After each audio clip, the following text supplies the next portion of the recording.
We'll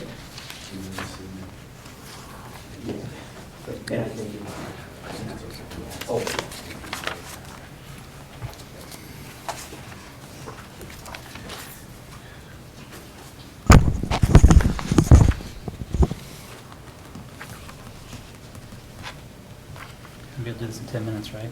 Huh? You can have this done in 10 minutes, right? You know Brian, right? It won't go, it won't be. Thank you. Bob, oh, 2 minutes. All right, let's get started with Department of Corrections. All right. Are we ready? Yes, All right. sir? Well, Brian Cole, Shawnee County Department of Corrections. And I first want to start off by giving everybody, this is just some information that we're going to be going over. And if you have any questions, I'd be more than happy to answer those questions. But essentially, it is just our strategic plan. It is my budget presentation. And it is some pictures that Eve and everybody put together from our physical plant group that talked about why we're asking for some of the things we are. I always think that, and it's been mentioned more than once at our commission meeting, that pictures and stuff and having display, so I wanted to do that.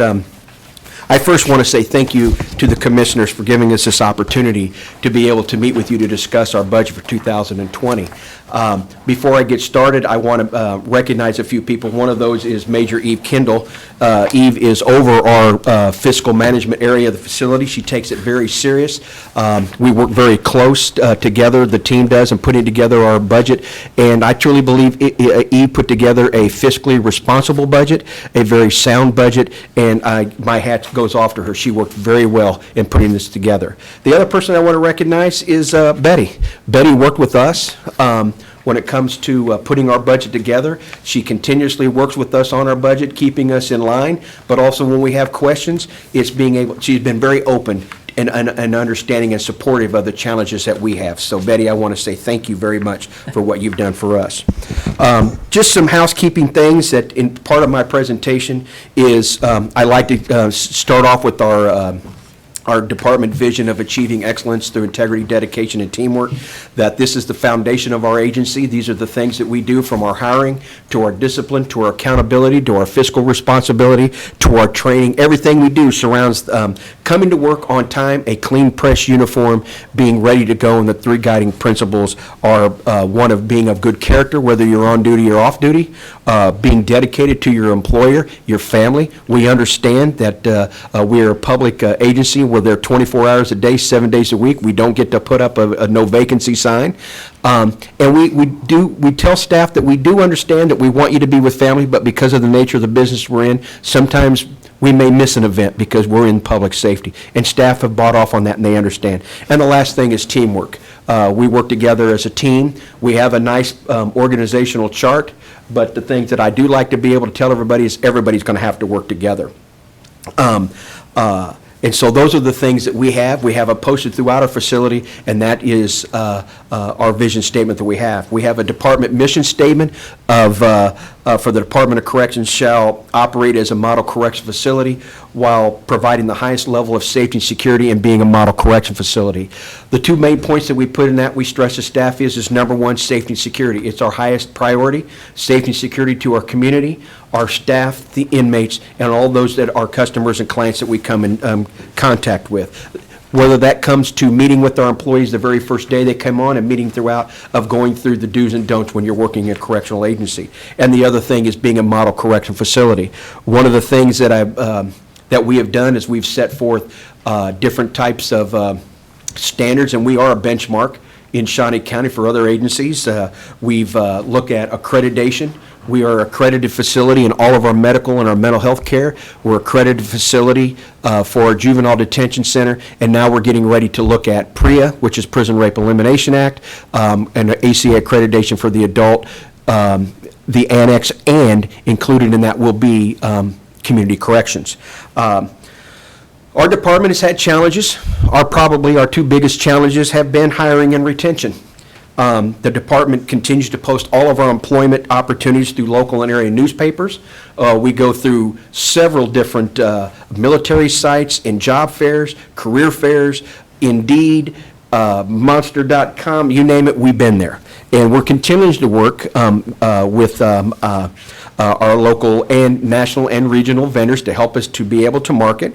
I am going to be working with Washburn University on talking to them about a cadet program for those that will help us, much like law enforcement does, to be able to help recruit them, open houses in the agency, and doing other things and working closely with Angela Lewis and them on how we can best market the Department of Corrections and the county and work as a team to be able to do that. But we understand that we have some challenges in that area. When we do our exit interviews, the one things that we have found is that the leading causes for people leaving has been the mandatory overtime and the job-related stress. In talking to my colleagues, whether it be former Secretary Warholtz or those in other facilities, that seems to be a common thread. I've always said this before, I do check with other agencies, but I'm worried about Shawnee County. I'm not worried about what Wyandotte and Johnson, but I will tell you that we're going through some of the same things. And overtime. Overtime has continued to go up at the Department of Corrections, and we've worked again closely with Betty on trying to alleviate. We're locking down more. We're allowing staff to, we rearranged our staffing schedule where we're locking down at 6 o'clock in the evening to be able to get staff off to reduce overtime. We saw an increase in 2018, and we've seen an increase in 2019 in overtime. We are getting some staff on, but we're hoping through the use of maybe intermittent staff that we've used, and I've worked with Angela and Betty on that, and looking at this program maybe through Washburn University to where maybe we can hire people at a lower rate and keep them on for a year until they turn 21. We're hoping that's going to make some good strides for us. Staff is fatigued and they are burned out, but we are working our best to do that. One of our other biggest challenges is mental illness. As put in the strategic plan of wanting to, over the next 5 years, of looking at better ways and working with everyone on how we can update our a module for the Department of Corrections and an area for offices and counseling and stuff. I don't need to go over it again, but I will say this. The only thing is that Shawnee County Department of Corrections is the largest psychiatric center in this area. And that the courts have all said that we need to start beginning to actually act and operate as a mental health hospital. That's why it's been important in our strategic planning. We're working very closely with the health agency, other agencies, our local mental health group on when it comes to dealing with mental health, working with the courts on finding alternatives to detention, which is very expensive. So we have a lot of progress in those areas, and I'm hoping within the next year we can provide some statistics and a report to see how that's working in the department, those efforts. I think it's important. If we're going to put money and effort toward it, we need to see the goal and how it's working in statistical stuff. Goes through that. We've had some department successes. All of our audits have been 100% successful. Even our last audit with Kansas Department of Health and Environment, which are unannounced random visits, came to find with 0 deficiencies, which is a continued benchmark that we have. Our JDAI initiatives have been continuing to go very well. Our Juvenile Detention Center just recently was awarded reaccreditation by the American Correctional Association with a 99.8% accreditation rate, which is basically 100%. The bottom line is Shawnee County Department of Corrections and Juvenile Detention ranks in the top 1% of agencies in the United States. That's not me, that's the agency that does it. They work very hard, and I'm very proud to represent them. We're going to be seeking our Prison Rape Elimination Act accreditation to be ready this year. So in 2020, we're able to go ahead and have, it's an unfunded mandate by the federal government, be able to do these things. And but we are working closely. We're going to have people come in and help us to be prepared for that, and then we'll be ready. So I'm taking this whole year to get us prepared that way. We're doing a lot of programmatic initiatives in both the ADC and the JDC. And we're increasing our law enforcement presence as far as working with both the Sheriff's Office and the Police Department when it comes to technology, human trafficking, and intelligence that way. And then I do believe one of the department's successes is the acquisition of community corrections. That we haven't had this for a long time.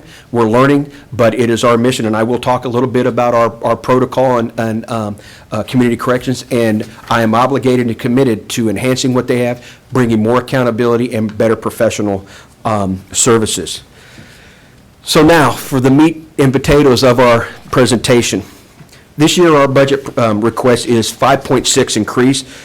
This includes increased for payroll, which is a result of the increase of salaries and major contracts. The detention budget, the biggest area affecting is payroll.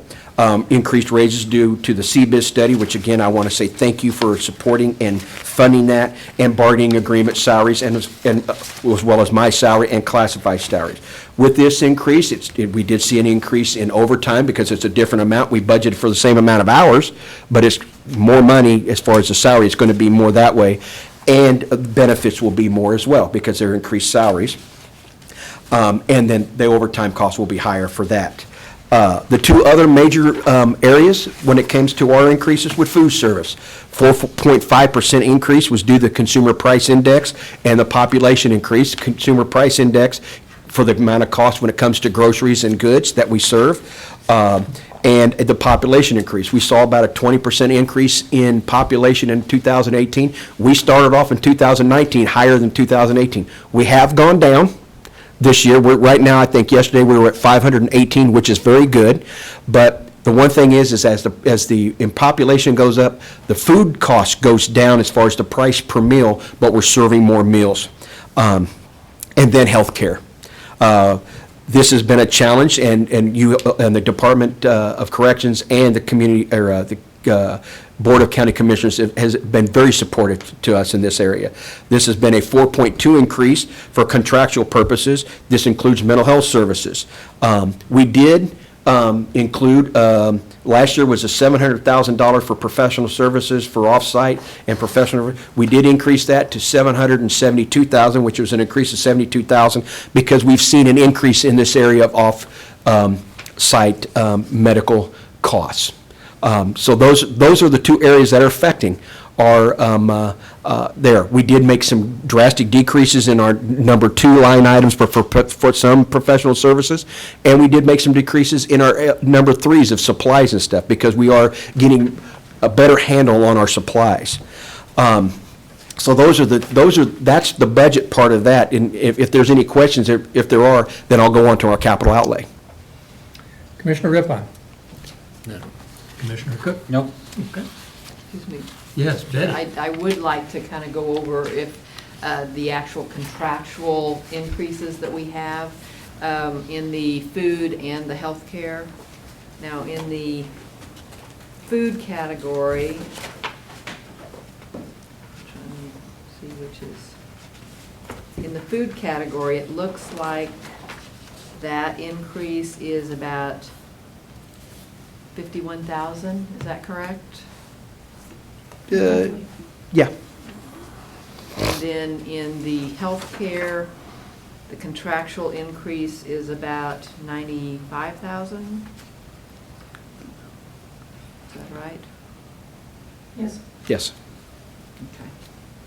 I just think it's important for us to know exactly what those contractual increases are as we when we go into the Absolutely. budget discussions. If they're not on, we'll go to work. And thank you, Betty, for bringing that up. One of the things is that when we met prior to our budget and working some stuff with Betty, is that Betty made a good point, is that we are out for RFP, and so we're going to be talking to 3 food service people coming up at the end of this there. One of the things that we're going to be working is them being fiscally responsible for what we have. We don't have a money tree. If we do, I don't know where it's at. But we don't have a money tree, so we're going to be working very close with the new vendor. It could be, we're going to be talking to 3 vendors. We're going to be talking to Summit, Trinity, and Airmark again at the end of this month, and they will be providing on-site interviews with us. We went through a very good structured analysis of the 4 vendors, and we narrowed it down to 3. The 3 were very good. The other one that put in, Tiger, really didn't meet the expectations of what we had. They deal with much smaller facilities, and I really don't think they can meet our needs. I don't mean that disrespectfully to Tiger. They do a lot of work, good work with commissary stuff, but that I think it is important to mention that we are in the middle of the RFP with the food service. The capital outlay, we did put in, our strategic plan regarding mental health, but we've talked on that on a different level with, different types of bonds or COPs and things like that. But our capital outlay, we really drilled down this year to find out what our biggest needs are, and one of them was the DOC roofing. We did involve physical plant manager Bill Kroll on this and had him come over. We think it's very important that Bill be a part of our process as we have. And this would include the tear-off and replacement of a dural synthetic rubber membrane that the JDC, the Juvenile Detention Center, is approximately 20,000 square feet, and the Adult Detention Center is approximately 58,000 square feet. That a budgetary bid to replace this is about $1.1 million. One of the things that I had Eve do, and she did this without me asking, she put together the pictures that you have in your packet that show you where the roofing is, and we've had Bill and everybody crawling on top of our roof, showing the amount of damage that is causing. We have piecemealed things together. We put duct tape, Flex Seal, you name it, anything we can to do this, but we know we're getting to the point to where this roof is, have been there, and I believe this is the original roof of the facility, which the main facility is over 30 years old.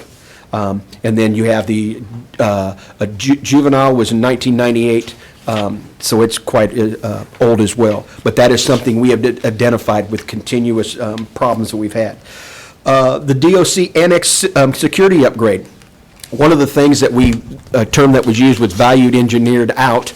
And one of the things that we did to keep the cost down was that we didn't upgrade the system to connect to the regular system at the jail.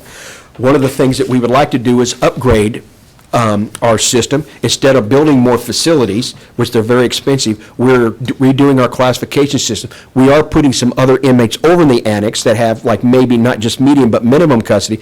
We think it's time we need to upgrade that security system. So we have 3 different systems. We have the adult, the juvenile, and the annex.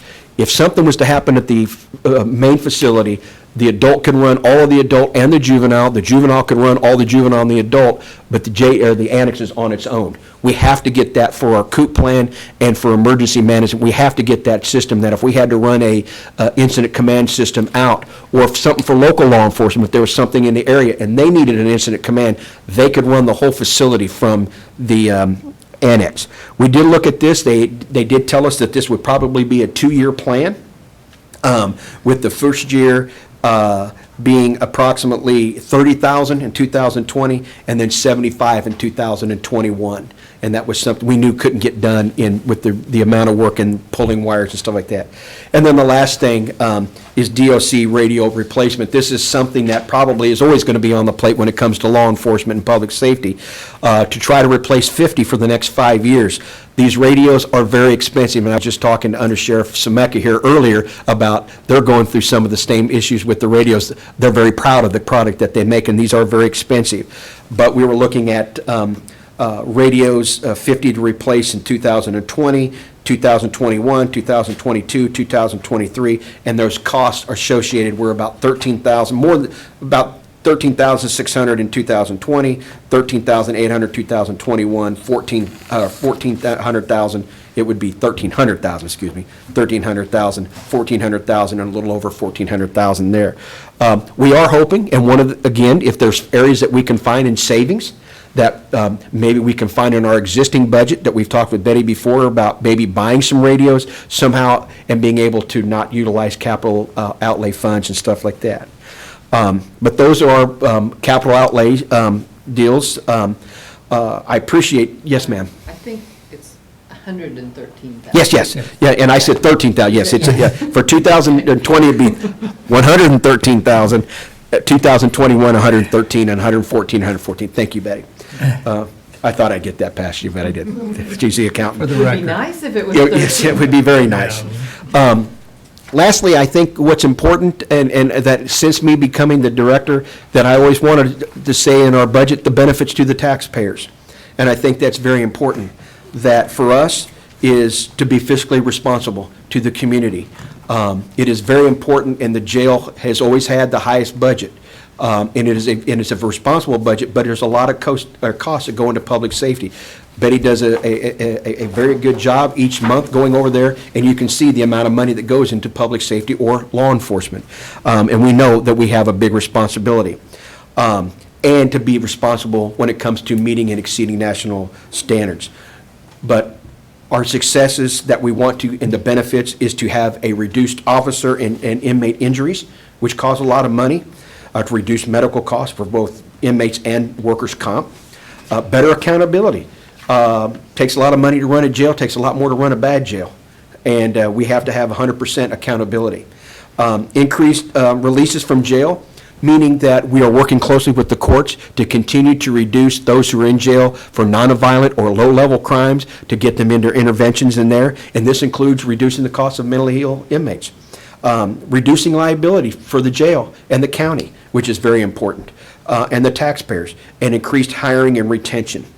And as we go forward, our main goals are continuing to for the recruitment and hiring of staff, our physical plant needs, and being as proactive as we can of running a model correctional facility. I know that sounds very quick. I try to be as organized and give you as much information. Well, the last thing I do want to go over, one thing, is the community corrections. And I think that's very important. We are in the fiscal year of 2020, and in Shawnee County, we were given about $1.4 million by the state to do we were given $2.3 million as broken down, 1.4 for Shawnee County, the second judicial district about $800,000 in behavioral health. Juvenile funds, that was for adult, and for juvenile we were given about $1.2 million, which is broken down into operational funds, juvenile intake, and community corrections prevention funds. Remember that these go directly to funding. The biggest majority of the funds go to staffing and personnel. That when we look at adult ISP, we do know that, as we put it, the bread and butter of dealing with community correction has to do with how we assess in needs. That's how we work with the program with the Kansas Department of Corrections and our LSIR. That is the assessment tool that they use.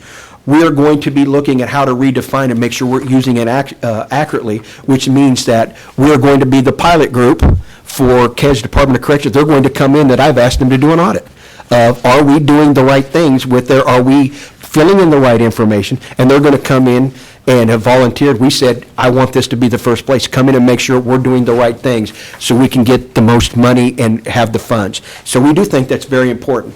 The staff over there that we've acquired do an outstanding job. I want to make sure we're doing it right. And so having an audit doesn't mean that I'm coming in to blow a kick down the doors. What it means is I want to make sure we're doing it right, and we're meeting the standards that meet. So having an audit is good. I have tons of audits at the jail, and that keeps us honest and that keeps us transparent. And so we're going to be looking at fine-tuning the LSIR and having this audit and participating in that project program.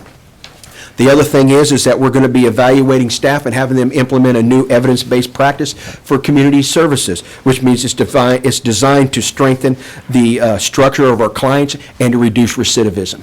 And so that's going to be a program so we've already stepped right in here in the ground running of improving some systems. For the adults, or for the juveniles, it's going to be dealing with crossover youth, those who are children in need of care, they call SYNC kids, who are now going into possibly being kids that have a criminal nature.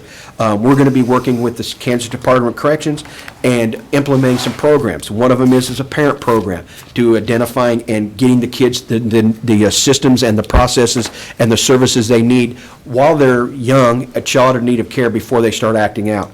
And then, again, our ISP has been selected for a pilot program, and so that's going to be very good. That our overall goal this year is to enhance training, to redo policy and procedure, to acclimate national standards, to enhance the good work that they're doing, to bring in accountability, and just to improve the systems that you've charged us with.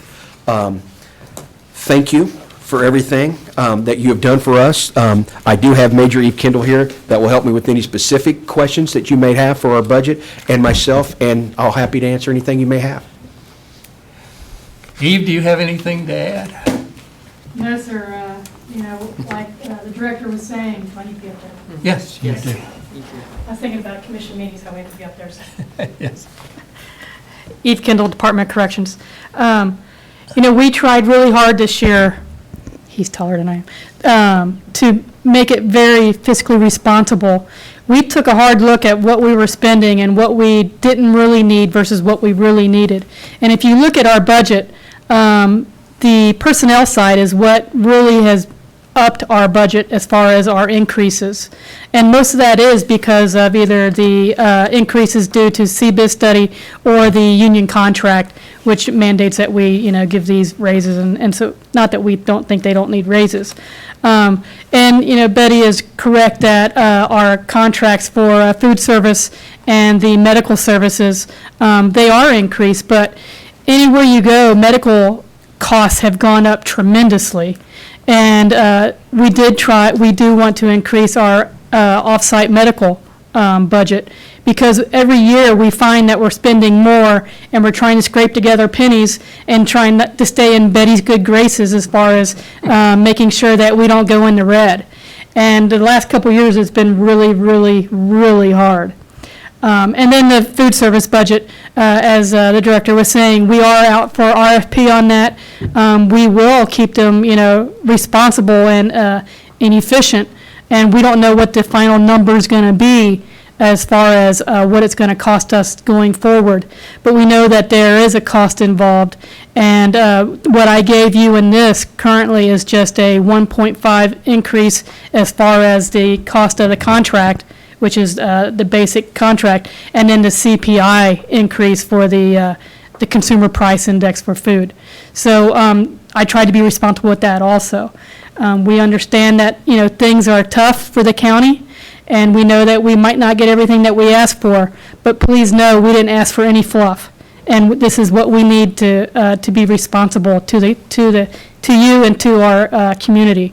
And that's all I have. Thank you. I don't really have any questions. I do want to say that we really do a good job at our Department of Corrections. Thank you, sir. It's truly outstanding. And community corrections, I always tell people that are in new position, leadership position, that have a new assignment to first thing ask for an audit. Because you want to uncover any problems or any issues early on, because after 6 months to a year, they're your problems and you've authored them. So I think that's a good idea. I fully support that. Thank you. And really good job. Good presentation. Thank you. Commissioner. Question on the radios. I assume that you can talk to Topeka Police, Fire, our rural fire departments, and, okay. Commissioner, that one of the things that when they went through the big radio deal and it was led by the sheriff's office and stuff like that, we ended up, repurposing the existing radios we had. We got those over to emergency management to help them reduce costs. And we even took some of the sheriffs, in the best way to say, the radios that weren't yet outdated but were replaced ours and stuff like that. So that was important for us. We understand this is a very expensive business, the radios. And we did take some hand-me-downs and stuff like that. And I don't mean that disrespectfully. We took some radios that were used, but we could still use them. But, as I mentioned with a good friend of mine and colleague, Under Sheriff Semeka, they're going through the same thing. And it just seems that every time we turn around, whether it's vests or firearms or it's radios, about every 5 years or so, they're outdated. And so we're doing our best, but yes, we do a lot of research, and I have Eve lead the research on that. Part of our radio issues that we have so many, we're asking for 50 a year, but please understand we have over 280 radios. So part of that is just the wear and tear that we're replacing some, but it's also they're outdated and they're not being supported by the manufacturers because they like their equipment. And as IT will always tell you, technology is always is always working faster than, and as soon as you buy it, it's kind of like buying a new car off the lot. Once you take it off the lot, it's lost a lot of its value. And the same thing goes with technology. So even though we're asking for 50 a year, some of it is because it's wear and tear on the equipment, but a lot of it is because they're not being supported. Very good, thank you. Commissioner Cook? No, nothing. Thank Betty, you. anything else? No, thank you. We are done for the day, and we have no budget hearings tomorrow, but tune in Monday morning because we do it again. So we're officially adjourned. Thank you. Thank you. I appreciate you doing the CIP forms, too. That's good to have that.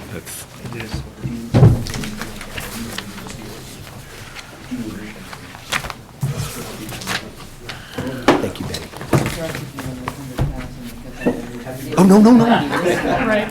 You know. And I remember going through there and I said, I think I said 13,000. Oh, no, absolutely, that's very important. No, I don't have no, Right, right. they do, no, absolutely. And they will. I sent you an email about the fingerprint machines. I finally got all, remember we started in April? I finally got everything. It's like 3,000 or 4,000 more than what we initially, the budgetary bid back in, when we got it in December.